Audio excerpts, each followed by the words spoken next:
Asaf Ali the great patriot. तो आज हम जानेंगे बच्चों अरुणा असफ अली जी के बारे में, उनकी ज़िंदगी के बारे में और क्यों उन्हें इतना इम्पोर्टेंस दिया जाता है। ठीक है, तो आपको पता ही होगा कि अरुणा असफ अली कौन थे। वो जो थे वो उन्होंने फर्स्ट वुमेन है जो उन्होंने फ्लैग को हॉइस्ट किया था। ठीक है, तो हम यहाँ जानते हैं। तो यहाँ पे इंट्रोडक्शन में ये दिया गया है कि ब्रिटिश रूल उस टाइम पर कितनी वियर्ड थी। ठीक है, वियर्ड ही वर्ड होगा उनके लिए। ठीक है, वो कितने इंडिया के बारे में थोड़ी सोच रहे थे, नहीं ना, वो लॉट ऑफ टैक्स रेवेन्यू और बहुत सारे रूल्स एंड रेगुलेशन लाना शुरू कर दिए थे। तो इसलिए इंडियन पीपल को बहुत सफ़र करना पड़ा और इसीलिए धीरे धीरे वो आगे बढ़ते गए। वो कौन? Indian people. और यहाँ पे हमें एक इम्पोर्टेंट लेडी, एक वुमेन के बारे में जानने को मिलेगा और उस वुमेन का नाम है अरुणा असफ अली। ठीक है, और फिर यहाँ पे बताया गया है कि अरुणा असफ अली को भी grand old lady of the independence movement कह के भी कहा जाता है। ठीक है, और यहाँ हमें ये जानने को मिलेगा कि क्या हुआ उनकी लाइफ में जो वो एक फ्रीडम फाइटर बनी। क्या वो कोई बैकग्राउंड उनका कोई बैकग्राउंड था जो वो फ्रीडम फाइटर बन गए, या फिर कुछ हुआ उनकी लाइफ में कि उन्हें इतना ज़्यादा महत्व दिया जाता है। ठीक है, तो उसके लिए हम जानते हैं। तो उनकी लाइफ के बारे में यहाँ है कि वो एक हिंदू बंगाली फैमिली से बिलोंग करते हैं और उनका बॉर्न हुआ 1909। Orthodox in the sense those who believe कि रिलीजन के रूल्स एंड रेगुलेशन, रीत और रिवाजों के खिलाफ नहीं जाते थे, तो उसे ऑर्थोडॉक्स कहा जाता है।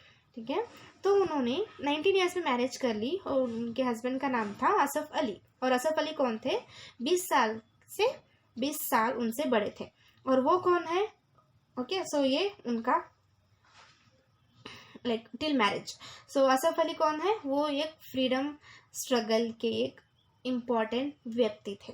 तो यहाँ पे हमें पता चलता है कि हाँ, because of her husband Aruna Asaf Ali ने कुछ कदम उठाया और उस कदम के लिए आज भी हर एक लड़की, हर एक बच्चे के ज़बान पे इनका नाम रहता ही है। ठीक है, और फिर यहाँ पे और नेक्स्ट इसमें क्या दिया गया है कि यहाँ पे उनका फर्स्ट जो फ्रीडम स्टेप था वो था साल सत्याग्रह।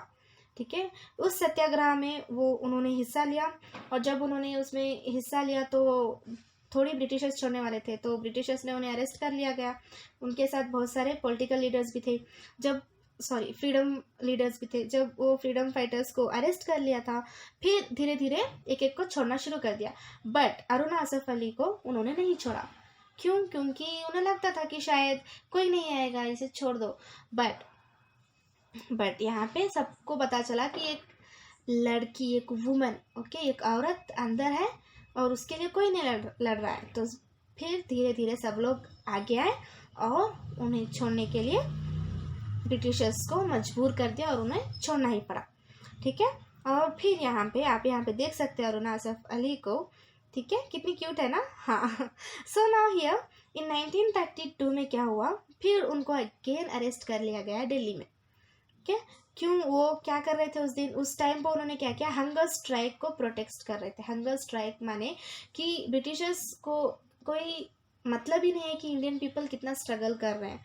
ठीक है, तो इसके लिए वो बहुत शी डिप्रेस्ड। सो यहाँ पे she was against the callus treatment. So callus treatment माने ये कि केयर ही नहीं करते हैं कि हमारा अपना कितना स्ट्रगल कर रहा है, इतने बेरहम हो जाते हैं। तो वो देखकर अरुणा असफ अली ने कदम उठाया और उसके चलते उनको अरेस्ट कर लिया गया और फिर उनको दूसरी जेल में ट्रांसफ़र कर दिया गया और उस जेल का नाम था अम्बाला जेल।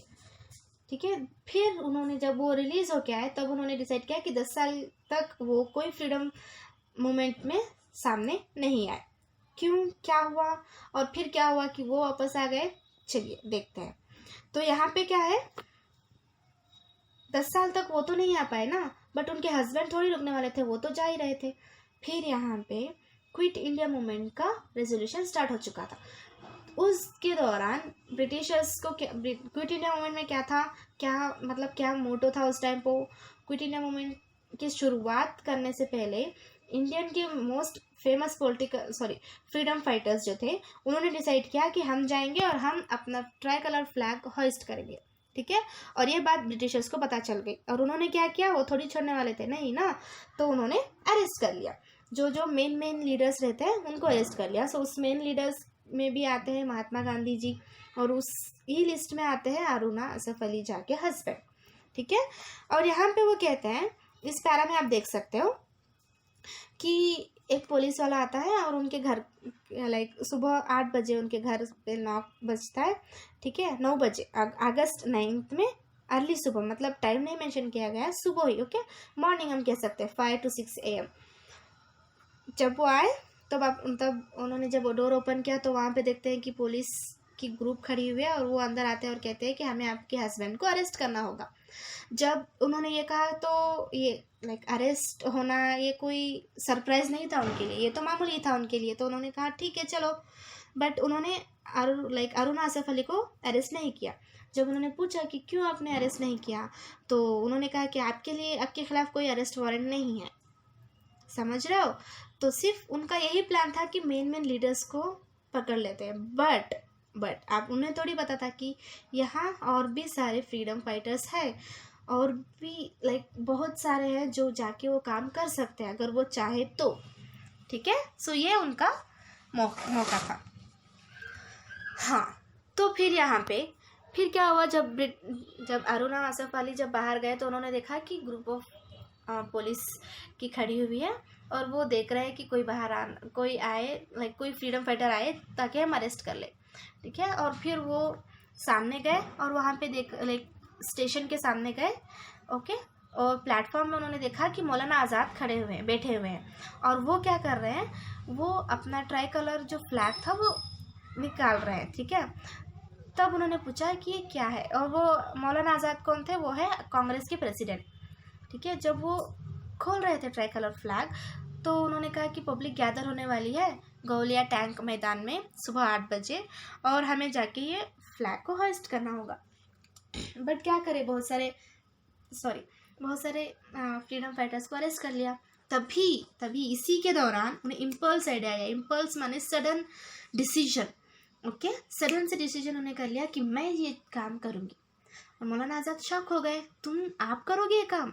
तो उन्होंने कहा हाँ मैं ये काम करूँगी। तब इसके लिए उन्होंने इस डिसीजन को ओके कर दिया और यहाँ से उनकी नई ज़िंदगी की शुरुआत होती है। और यहाँ पे उन्होंने बुलाया भूलाबाई देसाई के बेटे को, उनका नाम था धीरूभाई, और उन्होंने क्या किया, उन्होंने अपनी कार में उन्हें मैदान के नज़दीक छोड़ दिया। और यहाँ पे उन्होंने देखा कि बहुत सारे लोग तो है गैदर हुए हैं वहाँ पे, और वहाँ पे ब्रिटिशर्स भी थे, और उन्होंने ये कहा कि ये सेक्शन जो है ये इलीगल है अकॉर्डिंग टू सेक्शन 144। और उन्होंने कहा कि 2 मिनट का टाइम दिया गया वहाँ पे, अगर आप 2 मिनट में ये जगह खाली नहीं कर रहे हो तो हम आपके अगेंस्ट स्ट्रिक्ट एक्शन ले सकते हैं। तो तभी सडन क्या हुआ, अरुणा असफ अली ने अपने फ्लैग उठाया और वो गए और वो जाकर अपने मैदान में खड़ के अपने फ्लैग को होइस्ट कर दिया और कहा कि quit India, British quit India, ठीक है। तो वो इमेजिन कर सकते हो आप कि कितने ज़ोर और शोर से वो वहाँ पे गए, वो भी ना कि मेल, एक औरत, ओके, एक वुमेन, वो गए और उन्होंने अपना फ्लैग होइस्ट किया। और इसी के दौरान क्या हुआ, सब लोग शॉक हो गए।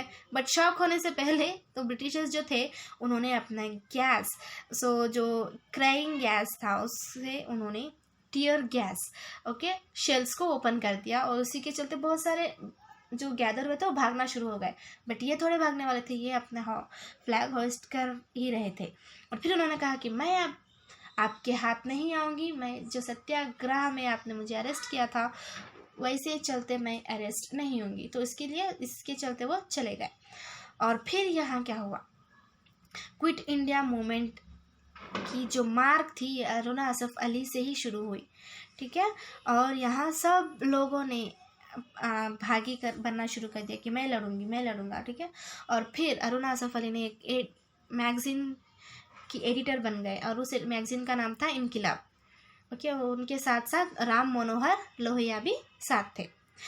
हाँ, सो यहाँ पे 1944 में क्या हुआ, शी एडवाइज्ड, 1944 में अरुणा असफ अली ने कहा देखो हमें ऐसे व्यक्ति नहीं चाहिए कि सिर्फ वेपन उठाएगा और मार देगा और फिर कहेगा कि फ्रीडम फ्रीडम फ्रीडम। नहीं, उन्होंने कहा कि हमें ऐसे इंसान की तलाश है, ऐसी ग्रुप की तलाश है जो वो खुद को समझे कि मैं इस कंट्री का सोल्जर हूँ, मैं इस कंट्री का रखवाला हूँ, मुझे इस कंट्री के लिए कुछ करना है।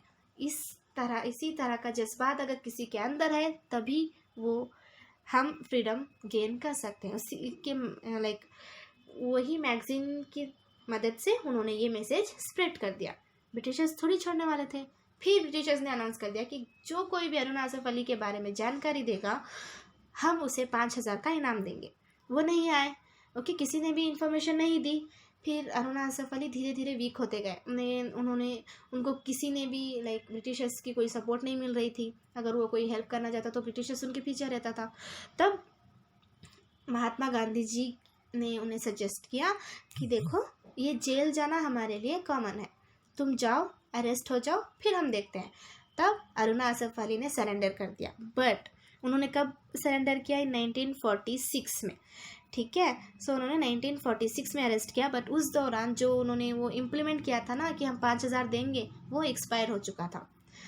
हाँ, तो अब क्या होता है, अरुणा आसफ अली जो थे वो सोशल वर्क और इंडिपेंडेंट लाइक अरुणा आसफ अली का नाम सब लोग जपना शुरू हो गए। सब लोगों को पता था कि अरुणा आसफ अली कौन थे, ठीक है। और उसी दौरान उन्होंने इस्टेब्लिश किया national federation of women, Indian women in 1954। और फिर उनको नवाजा गया Nehru award for international understanding. Then उनकी डेथ हो गई जुलाई 1996 में। The country honoured her with its highest civilian award, जो बहुत महत्व अवार्ड होता है, वो है भारत रत्न अवार्ड। तो यहाँ पे आपको क्या पता चला कि अरुणा आसफ अली की लाइफ के बारे में और उन्हें क्यों इतनी इम्पोर्टेंस दी जाती है, ठीक है। तो I hope you understood, I hope you learned something from this lesson. I try to explain in Hindi. So let me know in the comment section below ki either you liked it or not. Till then, take care. Respect your parents. Thank you.